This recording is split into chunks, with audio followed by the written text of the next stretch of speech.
আনন্দ গানে মেতে আছে পুরো রাজধানী। বিভিন্ন প্রান্তে বর্ণিল আয়োজনের মধ্য দিয়ে উদযাপিত হচ্ছে বাংলা নববর্ষ ১৪৩৩।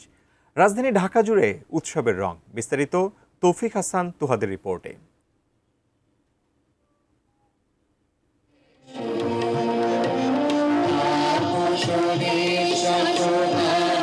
সুরের মূর্ছনা, রঙিন পোশাক আর আনন্দঘন পরিবেশে বর্ষবরণ করছে রাজধানীবাসী।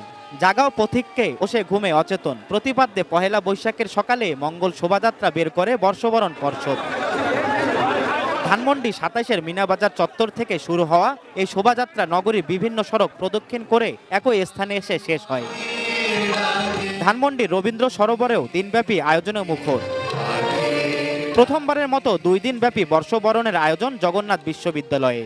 বৈশাখের আবহন, ঐক্য, শান্তি, উত্তরণ প্রতিপাদ্যে আয়োজনে থাকছে মেলা, ঐতিহ্যবাহী খেলাধুলা, লোকসঙ্গীত সহ নানা সাংস্কৃতিক পরিবেশনা।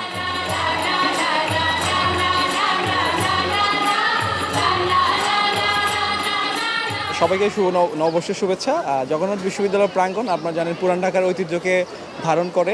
অনেক বেশি ভালো লাগছে কারণ আমরা 19 ব্যাচ, এই প্রথমবারের মতো আমরা এখানে পহেলা বৈশাখ উদযাপন করছি। পহেলা বৈশাখে প্রথম শাড়ি পরে, সেহেতু এই গরমটা আমরা গরমটা অনুভব করতেছি ঠিকই, কিন্তু এটাকে আমরা কেয়ার করতেছি না। অন্যবারের তুলনায় এবারও আমাদের মঙ্গল শোভাযাত্রা হয়েছে, যেটা সকালবেলা অনুষ্ঠিত হয়ে গেছে। এছাড়াও বাচ্চাদের জন্য নাগরদোলনা, তারপরে নৌকা, আরও অনেক ধরনের অ্যাক্টিভিটি করা হয়েছে।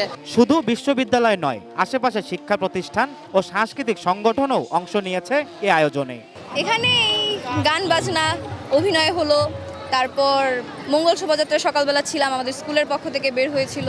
বন্ধুদের সাথে এসেছিলাম, ভীষণ ভালো লাগছে। মঙ্গল শোভাযাত্রা দেখেছি, স্কুলের বিভিন্ন স্কুল সাজিয়েছি।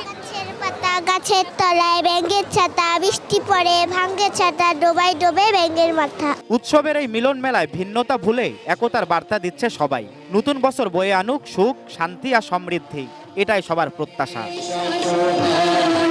তৌফিক হাসান তুহাদ, এটিএন নিউজ, ঢাকা।